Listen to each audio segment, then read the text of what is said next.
Bible answers, Bible జవాబుల్లో నేటి ప్రశ్న: నాకు కోపం ఎక్కువ, కోపంతో పాపము చేస్తున్నాను, కోపాన్ని ఎలా జయించాలి?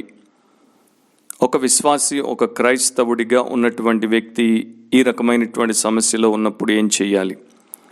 కోపం అనేది మానవులకు ఉన్నటువంటి ఒక సహజమైనటువంటి భావోద్రేకం. కోపం సహజమైనదే. కోపం మంచిదిగా ఉండొచ్చు, చెడ్డదిగా ఉండొచ్చు. కోపానికి ఆరోగ్యకరమైనటువంటి కోపంగా లేక అనారోగ్యకరమైనటువంటి కోపంగా మారేటువంటి అవకాశం ఉంది. దాన్ని ఆ మనిషి ఎలా వినియోగిస్తాడో దాని మీద ఆధారపడి ఉంటుంది. కోపం ఒక కత్తి వంటిది. దాంతో మనం కూరగాయలు కోసుకోవచ్చు, పళ్ళు కోసుకోవచ్చు. But at the same time దాన్ని దుర్వినియోగం చేస్తే ఒక మనిషిని పొడిచి, హాని చేసి, గాయపరిచి చంపనువచ్చు. ఇదొక శక్తివంతమైనటువంటి భావోద్రేకం. దాన్ని ఎలా వినియోగిస్తామో దాని మీద దాని యొక్క ఫలితాలు ఆధారపడి ఉంటాయి. నిజానికి ప్రపంచాన్ని మనం చూస్తే, చరిత్రను చూస్తే, బయట సమాజాన్ని కావచ్చు, లేకపోతే క్రైస్తవ సంఘాన్ని కావచ్చు, కొంత అధ్యయనం చేస్తే, పఠిస్తే, స్టడీ చేస్తే దురదృష్టకరమైనటువంటి విషయాన్ని మనం చూస్తాం. చదువు ఉన్నవారు, చదువు లేనివారు, అనుభవం ఉన్నవారు, అనుభవం లేనివారు, వయస్సు మీద పడిన వారు, వయస్సులోనికి ఇప్పుడే వస్తున్నటువంటి వారు అందరూ కూడా చాలా ఎక్కువ స్థాయిలో కోప్పడుతూ ఉంటారు.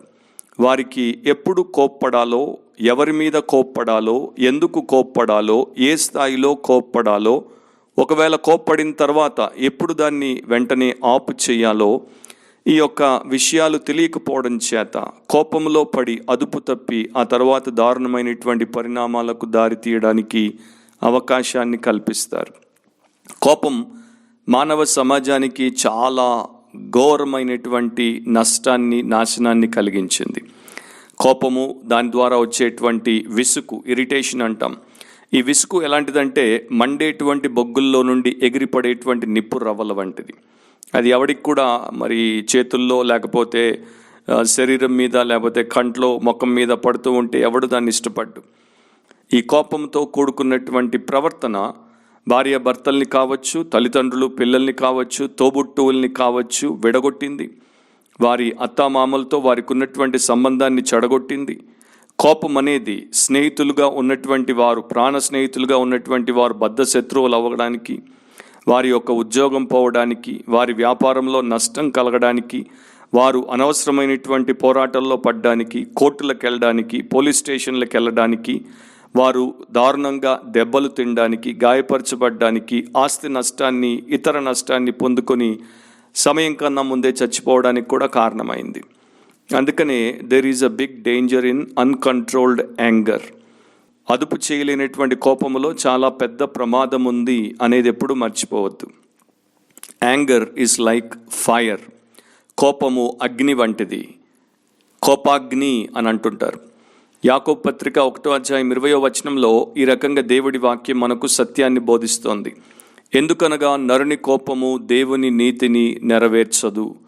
నరుడు దేవుని చిత్త ప్రకారము, దేవుని వాక్యానుసారంగా దేవునికి లోబడి, దేవుని అధికారాన్ని ఒప్పుకొని ఆయన మహిమ కొరకు, ఇతరుల మేలు కొరకు ఏ పనైనా చేయనప్పుడు అతనికి వచ్చేటువంటి కోపము ఆ సమయంలో దేవుని నీతిని నెరవేర్చదు. కోపానికి రకరకాలుగా విలువైనటువంటి లేకపోతే ఖరీదైనటువంటి పర్యావసానాలు వస్తుంటాయి. వాటిని మనిషి చెల్లించాల్సి వస్తూనే ఉంటుంది.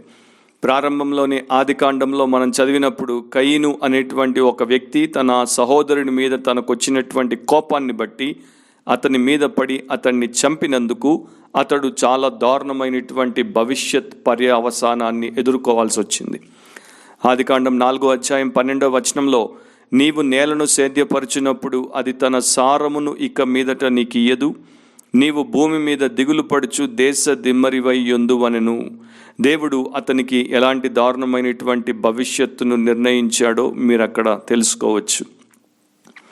అతడు దేశ దిమ్మరిగా మారాడు. కోపము రాకూడని సమయంలో వచ్చినప్పుడు, అదుపు తప్పినప్పుడు అది మన యొక్క భవిష్యత్తును చెడగొట్టేసి మనకు రావాల్సినటువంటి దాన్ని రానివ్వకుండా మనల్ని దారుణమైనటువంటి నష్టంలోనికి తీసుకుపోయేటువంటి ఒక విషయం. మోషేకి అనవసరంగా ఎక్కువ కోపం వచ్చేసి ఒక్కసారి కొట్టమన్నప్పుడు రెండవసారి ఆయన కొట్టుట చేత ఆయన వాగ్దాన భూమిలోనికి కాలు పెట్టకుండానే కన్ను మూయాల్సి వచ్చింది. ద్వితీయోపదేశకాండం 32వ అధ్యాయం 51-52లో ప్రభు ఈ రకంగా చెప్పాడు. ఏలయనగా మీరు సీను అరణ్యములో కాదేషు మెరీబా నీళ్ల యొద్ద ఇశ్రాయేలీయుల మధ్యను నన్ను పరిశుద్ధపరచక ఇశ్రాయేలీయుల మధ్యను నా మీద తిరుగుబాటు చేస్తురి. ఎదురుగా ఆ దేశమును చూచెదవు, కానీ నేను ఇశ్రాయేలీయులకు ఇచ్చుచున్న ఆ దేశమున నీవు ప్రవేశింపవు. కయీను తన దేశము నుండి తన ప్రాంతము నుండి బయటికి వెళ్ళగొట్టబడ్డాడు. మోషే తాను ప్రవేశించాల్సినటువంటి వాగ్దాన భూమిలోనికి ప్రవేశించకుండా పోయాడు. ఇక లూకా సువార్త 15వ అధ్యాయం 28వ వచనానికి వస్తే యేసుప్రభు చెప్పినటువంటి ఆ తప్పిపోయిన కుమారుని గురించినటువంటి ఉపమానంలో, తప్పిపోయిన కుమారుడికి బుద్ధి వచ్చిన తర్వాత వాడు వెంటనే తన తప్పు తెలుసుకుని పరలోకానికి తన తండ్రికి వ్యతిరేకంగా తాను చేసిన పాపమును గ్రహించి పశ్చాత్తాప్తుడై ఇంటికొచ్చి దాన్ని ఒప్పుకోవడానికి వచ్చినప్పుడు తండ్రి అతన్ని చూసి అంగీకరించి గొప్ప విందును ఏర్పాటు చేస్తాడు. ఈలోపు బయటికి వెళ్ళినటువంటి పెద్ద కుమారుడు ఇంటికొచ్చి ఇంటి బయటే ఉండి ఇంటిలో జరుగుతున్నటువంటి విందును సంబరాన్ని బట్టి అడిగి తెలుసుకొని మనస్తాపానికి గురవుతాడు, కోపానికి గురవుతాడు. అప్పుడు తండ్రి బయటకు వస్తాడు, వచ్చి ఆ పెద్ద కుమారుడితో మాట్లాడుతున్నాడు. అయితే అతడు కోపపడి లోపలికి వెళ్ళనొల్లకపోయెను కనుక అతని తండ్రి వెలుపలికి వచ్చి లోపలికి రమ్మని బతిమాలు కొనెను. లూకా 15లో ఎలా ఎండ్ అవుతుందంటే అతడు లోపలికి వచ్చినట్టు కాకుండా బయటే ఉండిపోయినట్టు ఎండ్ అవుతుంది. కోపానికి వచ్చేటువంటి దారుణమైనటువంటి రిజల్ట్స్, పర్యావసానాలు ఇంకా చాలా బైబిల్లో మనకు కనపడతాయి. ఇవి కేవలం మన యొక్క మానవ సంబంధాలకు సంబంధించిందే కాదు, దేవుడికి మనకు మధ్యలో ఉన్నటువంటి సంబంధానికి సంబంధించిందే కాదు, మనకు మన మనస్సుకు మనకు మన దేహానికి మధ్యలో ఉన్నటువంటి సంబంధాన్ని కూడా తెంచి బాధపెట్టి మనల్ని బహుగా నష్టానికి గురి చేసేటువంటి విషయం. కోపం ఎక్కువవుతే అనారోగ్యం వస్తుంది, కోపం ఎక్కువవుతే మనశ్శాంతి కరువు అవుతుంది, కోపం ఎక్కువవుతే జీవితం మీద విరక్తి పుడుతుంది. కోపంతో మనం బ్రతుకుతూ ఉంటే రకరకాల తప్పుడు నిర్ణయాలు చేయడం ద్వారా, మనకున్నటువంటి మానవ సంబంధాలను తెంపేసుకోవడం ద్వారా, మనము ఆలోచించాల్సిన రీతిలో ఆలోచించకుండా అనవసరమైనటువంటి ఆవేశానికి తావిచ్చి మనకు మనమే అగాధ పాతాళాన్ని సృష్టించుకున్న వారం అవుతాం. అందుకనే గుర్తుపెట్టుకోండి, ఎప్పుడు anger without reason, anger without righteousness is not right. కారణము లేకుండా కోప్పడ్డము, నీతి లేకుండా కోప్పడ్డము సరైనది కాదు. Anger with rage is always bad and a horrible sin before God. ఉద్రేకముతో లేక క్రోధముతో కూడుకున్నటువంటి కోపం ఎప్పుడూ చెడ్డదే అండ్ దేవుని దృష్టి ఎదుట అది ఎప్పుడూ పాపమే. దాన్ని ఎవరు కూడా సమర్థించరు. మొదట్లో నేను చెప్పినట్టు కోపము ఒక బలమైనటువంటి భావోద్రేకం. It is a very strong emotion and it can be a healthy emotion. అదొక ఆరోగ్యకరమైనటువంటి భావోద్రేకంగా ఉండొచ్చు, కానీ చాలా సందర్భాల్లో దాన్ని ఎలా అదుపు చేయాలో, దాన్ని ఏ రకంగా వినియోగించాలో మనుషులు తెలుసుకోకపోవడం చేత దుర్వినియోగమే ఎక్కువ జరుగుతోంది. అయితే దేవుడికి మనం నిజంగా రుణపడి ఉన్నాం, దేవుడికి కృతజ్ఞతలు చెప్పాల్సిన అవసరం ఉంది. ఎందుకంటే వాక్యంలో అద్భుతమైన రీతిలో దేవుడు మానవ జీవితానికి, మానవ వ్యవహారానికి కావలసినటువంటి ప్రతి సత్యాన్ని, ప్రతి విషయాన్ని, సూత్రాన్ని బయలుపరిచి పెట్టాడు. సామెత 16:32లో పరాక్రమశాలి కంటే దీర్ఘశాంతము గలవాడు శ్రేష్ఠుడు, పట్టణము పట్టుకొని వాని కంటే తన మనస్సును స్వాధీనపరుచుకొని వాడు శ్రేష్ఠుడు అని రాయబడింది. నాకు ఇక్కడ రెండు విషయాలు ఉన్నాయి. ఒకటేమో బయట ఉన్నటువంటి పట్టణము, రెండవది లోపలున్నటువంటి మనిషి యొక్క మనస్సు. ఈ పరాక్రమశాలి కన్నా దీర్ఘశాంతం కలిగినటువంటి వాడు శ్రేష్ఠుడు. పరాక్రమశాలి పట్టణం మీదికి పోరుకు ఎవరైనా శత్రు సైన్యం వస్తే పోయి వారితో పోట్లాడి వారిని జయిస్తాడు. ఇది బయట ఉన్నటువంటి శత్రువును అతడు జయిస్తున్నాడు. కానీ దీర్ఘశాంతం కలిగినటువంటి వాడు బయట ఉన్నటువంటి శత్రువును కాదు, తన లోపల ఉన్నటువంటి శత్రువును జయించి ఇంకా గొప్ప వ్యక్తిగా, శ్రేష్ఠునిగా పేరుగాంచుతున్నాడు. ఎందుకని ఈ రకంగా మీరు దాన్ని చూడొచ్చు. బయటికి వెళ్ళి ఒక సైన్యముతో యుద్ధం చేసినప్పుడు వారిని మీరు హతమార్చి రక్తపాతాన్ని జరిగించి అనేక రకాలుగా నష్టాన్ని కలిగిస్తేనే తప్ప జయము లభించదు. అదే ఒకవేళ లోపల ఉన్నటువంటి కోపంతో మీరు సరైన రీతిలో వ్యవహరించి దాన్ని అణిచి దాన్ని కంప్లీట్గా నివారించేస్తే ఎవరికి ఏ రకమైనటువంటి హాని, నష్టం, కష్టం కలగకుండా గొప్ప జయాన్ని సాధించవచ్చు. సో లోపల ఉన్నటువంటి మనస్సుకు సంబంధించినటువంటి ఉద్రేకాలను స్వాధీనపరుచుకుని వాడే శ్రేష్ఠుడు అని దేవుని వాక్యంలో రాయబడింది. మన ప్రభు అయిన యేసుక్రీస్తు మనకు అన్ని విషయాల్లో కూడా మాదిరి. మనము ఆయన అడుగుజాడల్లో అడుగులేసుకుని నడుచుకోవడానికి పిలువబడ్డాం, ఆదేశించబడ్డాం. యేసు ప్రభు సంపూర్ణముగా దేవుడు, సంపూర్ణముగా మానవుడు. ఈ లోకంలో మానవుడిగా ఉన్నప్పుడు ఆయనకు కోపం వచ్చేది. కొన్నిసార్లు కోపాన్ని చూపాడు, కొన్నిసార్లు కోపాన్ని మాన్పాడు. మరొక సందర్భంలో కోపాన్ని ఏ రకంగా చూపించాడో బైబిల్ మనకి తెలియజేస్తుంది. యోహాను సువార్త 2వ అధ్యాయం 14 నుండి 16 వరకు చదివినప్పుడు, దేవాలయంలో ఎడ్లను, గొర్రెలను, పావురములను అమ్మువారును, రూకలు మార్చువారును కూర్చుండట చూచి త్రాళ్లతో కొరడాలు చేసి గొర్రెలను, ఎడ్లనన్నింటిని దేవాలయంలో నుండి తోలివేసి, రూకలు మార్చువారి రూకలు చల్లివేసి, వారి బల్లలు పడద్రోసి, పావురములు అమ్మువారితో, వీటిని ఇక్కడి నుండి తీసుకొని పొండి, నా తండ్రి ఇల్లు వ్యాపారపు టిల్లుగా చేయుకుడని వారితో చెప్పెను. సో ఇక్కడ ప్రభు అయినటువంటి యేసు దేవాలయాన్ని వారు ఒక మార్కెట్ ప్లేస్గా, వ్యాపారపు టిల్లుగా మార్చినప్పుడు కోప్పడి ఆ రకంగా వారిని ఆయన ఖండించి వారిని సరిదిద్దాడు. కానీ మరొక చోట ఆయనకు వ్యతిరేకంగా మనుషులు దూషించినప్పుడు, ఆయనకు వ్యతిరేకంగా మనుషులు నిందలు వేసినప్పుడు, ఆయనను వారు హింసించినప్పుడు ఆయన నోరు మెదపలేదు. ఆయన ఏ రకంగా కూడా కోపముతో రగిలిపోలేదు. 1 పేతురు 2వ అధ్యాయం 23లో, ఆయన దూషింపబడి బదులు దూషింపలేదు, ఆయన శ్రమ పెట్టబడి బెదిరింపక న్యాయముగా తీర్పు తీర్చు దేవునికి తను తాను అప్పగించుకొనెను అని రాయబడింది.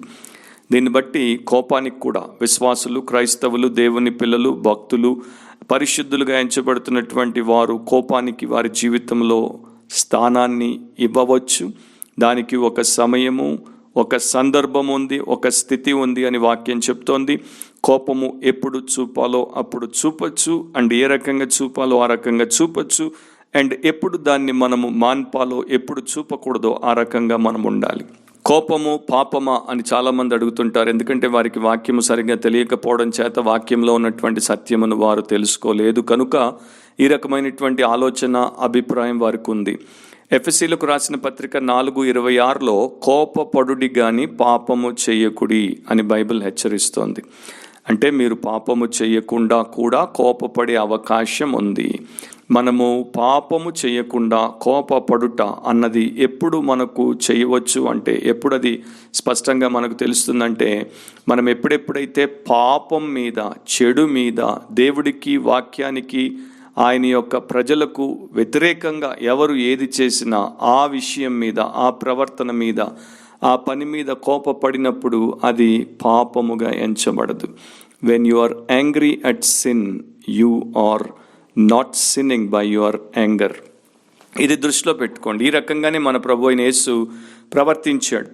ఆయన ఆ యొక్క పరిసయ్యులను, శాస్త్రులను, సద్దుకైలను, ప్రధాన యాజకులను తప్పుబట్టినప్పుడు వారిని ఆయన చాలా బలముగా, ఉక్రోషముతో, మరి చాలా అంటే తీవ్రమైనటువంటి స్థాయిలో భాషను వాడి వారిని ఆయన గద్దించినప్పుడు, ఆయన వారిని దూషించినప్పుడు, ఆయన వారిని తప్పుబట్టినప్పుడు ఆయన పాపము చేయలేదు. కోపడ్డాడు కానీ పాపము చేయలేదు. అయితే ఎప్పుడు గుర్తుపెట్టుకోవాలి, కోపాన్ని మనం దేవుడి యొక్క సహాయముతో సరైనటువంటి రీతిలో భయము భక్తి కలిగి నియంత్రించేటువంటి వారంగా ఉన్నప్పుడు అది పాపముగా మారదు. నా కోపడే విషయంలో పరిశుద్ధులుగా, పరిశుద్ధాత్మ పూర్ణులుగా, వాక్యమును ప్రకటించి వాక్యము చేత పోషించబడి ప్రవర్తించేటువంటి వారిగా ఎంచబడినటువంటి వారు కోపం విషయంలో ఈ 3 గుర్తుపెట్టుకుంటే చాలా మంచిది. మొదటిది, కోపపడే విషయంలో ఎప్పుడు తొందరపడవద్దు. యాకోబు 1:19లో, నా ప్రియ సహోదరులారా, మీరీ సంగతి ఎరుగుదురు కనుక ప్రతి మనుష్యుడు వినుటకు వేగిరపడువాడును, మాట్లాడుటకు నిదానించువాడును, కోపించుటకు నిదానించువాడనై ఉండవలెను. కోపగించుకొనుటకు నిదానించువాడై ఉండాలి. ఎవరైనా ఏదైనా మీకు కోపం తెప్పించే పని చేస్తే, మీ పిల్లలు, మీ భార్య, మీ భర్త, మీ పెద్దలు, లేక మీ తోటి పనివారు, మీ ఇంటి చుట్టూ ఉన్నవారు, మార్కెట్లో వారు, మీ సంఘంలో వారు, బజార్లో, రోడ్డు మీద, ఎక్కడైనా ఎవరైనా మనిషి చేసినటువంటి ఏదో ఒక పని లేకపోతే ఏదో ఒక విషయం, సంగతిని బట్టి మీ కోపం వస్తుంటే ఎప్పుడు గుర్తుపెట్టుకోండి, త్వరగా కోపపడవద్దు, నిదానించండి. ఇక్కడ వివేకమును వినియోగించండి. రీజన్కి ప్లేస్నివ్వండి, రేజ్కి త్వరగా ప్లేస్ని ఇవ్వకండి. ఎందుకంటే ఆవేశం ఎక్కువైనప్పుడు ఆలోచన తగ్గిపోతుంది. సమస్యను పరిష్కరించడానికి ఆలోచన అవసరం, ఆవేశం కాదు. ఆవేశం సమస్యను ఇంకా పెంచుతుంది, ఆలోచన సమస్యను తుంచుతుంది. కనుక కోపపడుటకు నిదానించువారనై ఉండండి. దీన్ని మీరు ప్రాక్టీస్ చేయండి. రెండవది, కోపపడాల్సినటువంటి పరిస్థితే వచ్చింది. నేను ఇప్పుడు చెప్పేదంతా కూడా నీతిగల కోపం గురించి మాట్లాడుతున్నాను. దేవుడు ఆమోదించే కోపం గురించి, ఇతరుల క్షేమం గురించి, ఒక సమస్యకు సరైన వాక్య ప్రకారమైనటువంటి పరిష్కారాన్ని చూపే సమయంలో మీరు చూపే కోపం గురించి చెప్తున్నాను. చెడ్డ కోపం గురించి, పాపిష్టి కోపం గురించి, దుర్మార్గపు కోపం గురించి, హాని చేసే, కీడును చేసేటువంటి కోపం గురించి నేను బొత్తిగా మాట్లాడట్లేదు. దాన్ని మీరు దృష్టిలో పెట్టుకోండి. కోపపడిన కోపములో మీరు ఒక విషయాన్ని సరిదిద్దిన ఆ కోపము కొంత సమయమే ఉండాలి. కీర్తన 30వ అధ్యాయం 5వ వచనంలో ఆయన కోపము నిమిషమాత్రముండును, ఆయన దయ ఆయుష్కాలమంతయు నిలుచును. సర్వోన్నతుడు, సర్వశక్తిమంతుడు, సర్వజ్ఞాని, సంపూర్ణుడు, పరిశుద్ధుడు, ప్రేమస్వరూపుడు, వెలుగైన దేవుడు ఆయన. అంత గొప్ప దేవుడికి వ్యతిరేకంగా మనం పాపం చేసినప్పుడు ఆయన మన మీద కోప్పడితే ఆ కోపము నిమిషమాత్రం ఉంటుంది. So god's anger is 1 minute anger. లిటరల్గా మీకు తెలుగు తీసుకొని చెప్పాలంటే, మనము కోప్పడినప్పుడు ఎంతసేపు అండి మనం కోప్పడేది? కొంతమంది కోపము గంట, కొంతమంది కోపము రోజు, కొంతమంది కోపం 3 రోజులు, కొంతమంది కోపము 6 రోజులు, కొంతమంది కోపం 30 రోజులు, కొంతమంది కోపం 10 ఏళ్ళు అయినా తగ్గదు. పట్టుకొని పగతో రగిలిపోతుంటారు, కోపాన్ని మానరు, కోపాన్ని రేపుకుంటూనే ఉంటారు, కోపానికి తైలం పోసి పెంచుకున్నట్టు పెంచుకుంటూనే ఉంటారు. అది దుర్మార్గం, అది పాపం. ఎంత చెడ్డవాడి మీద ఎలాంటి చెడు కార్యం వాడు చేసినా కోప్పడ్డం, ఆ తరువాత దాన్ని దిద్దుబాటు చేసి వెంటనే దాని నుండి మనము వైదొలిగిపోవడం అవసరం. సో దేవుని కోపం నిమిషమాత్రం ఉండును. ఇక్కడ ఈ కాంటెక్స్లో ఈ కీర్తన మనకు ఆ రకంగా ప్రభు కోపాన్ని గురించి మాట్లాడుతుంది. ఎఫ్ఎస్సి 4:26కే వస్తే తర్వాత భాగంలో ఏమని రాయబడింది? సూర్యుడు అస్తమించే వరకు మీ కోపము నిలిచి ఉండకూడదు. మీ కోపం వచ్చింది, ఏ సమయం నుండి ఏ సమయం వరకు మీ కోపం ఉండాలి? ఉదయం కోపం వచ్చింది, మధ్యాహ్నం కోపం వచ్చింది, సాయంకాలం కోపం వచ్చింది, సూర్యుడు అస్తమించే లోపు ఆ కోపమును మీరు తొలగించేసుకోండి, మాన్పేసుకోండి. సూర్యుడు అస్తమించిన తర్వాత ఇక మీ కోపం నిలిచి ఉండకూడదు. అంటే ఏ రోజు ఏ పగటి కోపం ఆ పగలే మీరు తొలగించేసుకోవడం మీకు మంచిది. ఈ రకంగా మనం చేస్తే యాంగర్ మేనేజ్మెంట్ అండ్ ఇది ఇతరులకు, దేవుడికి, మరి ఎవరికి కూడా హానిని లేకపోతే ఇబ్బందిని కలిగించినటువంటి విషయం. ఇక మూడవది, దేవుడిలో చాలా శ్రేష్టమైనటువంటి జ్ఞానం ఉంది కనుక చక్కని మాట చెప్పాడు. సామెత 15:1, మృదువైన మాట క్రోధమును చల్లార్చును, నొప్పించు మాట కోపమును రేపును. సో వివేకముతో, విశ్వాసముతో, దేవుడికి విధేయతతో మీరు మృదువైన మాటలు మాట్లాడండి. మీకు మరొకరికి ఘర్షణ జరుగుతున్నప్పుడు, వాదోపవాదం జరుగుతున్నప్పుడు, జగడం వస్తున్నప్పుడు, వారు కోపంతో రెచ్చిపోతుంటే మీరు మృదువైన మాట మాట్లాడండి. ఎందుకంటే నొప్పించే మాట మాట్లాడితే ఇంకా కోపమును రేపుతారు. వారు నెమ్మదించినప్పుడు మంచిగానే బుద్ధి చెప్తూ, కోపముతో అంటే దిద్దుబాటు చేసేటువంటి కోపముతో, కరెక్టివ్ యాంగర్ అంటారు దీన్ని, ఆ కోపముతో హెల్దీ యాంగర్ని మీరు వినియోగించవచ్చు. ఒకప్పుడు ఆండ్రూ జాక్సన్ యుద్ధం చేస్తున్నప్పుడు ఆయనకు వ్యతిరేకంగా బ్రిటిష్ ఆర్మీ వారు క్యానన్ బాల్స్ని వారు పేలుస్తూ ఉంటే ఆయన ఏం చేశాడు? వాటిని అడ్డుకోవడానికి కాటన్ బేల్స్ని వినియోగించాడు. అంటే దూదితో తయారైనటువంటి పెద్ద కట్టలను ఆయన వాటికి వ్యతిరేకంగా పెట్టుకుని ఆ యొక్క తోపుల్లో నుండి వచ్చేటువంటి గుండ్లను ఆపు చేశాడు. మెత్తని వాటితో గట్టి వాటిని ఆపు చేశాడు. సో మీరు మృదువైన మాటతో గట్టి కోపాన్ని అణిచివేయొచ్చు. అంటే ఎప్పుడు మర్చిపోవద్దు నా ప్రియ సహోదరి సహోదరులారా, కోపం కావచ్చు, మరో విషయం కావచ్చు, ప్రతిదానికి మనం దేవుడి మీదే ఆధారపడాలి, దేవుడిని ఆశ్రయించాలి. దేవుడి యొక్క ఆలోచన, దేవుని యొక్క ఆ అపారమైనటువంటి శక్తి ద్వారా జయించాలి. గలతీ 5వ అధ్యాయం చదువుకోండి 16 నుండి. అక్కడ ఆత్మానుసారంగా నడిచినప్పుడు శరీర కార్యములను నెరవేర్చమని బైబిల్ చెప్తోంది. అండ్ అక్కడ శరీర కార్యముగా పేర్కొనబడినటువంటి దాంట్లో ఒకటి క్రోధములు అని మనం చూస్తాం.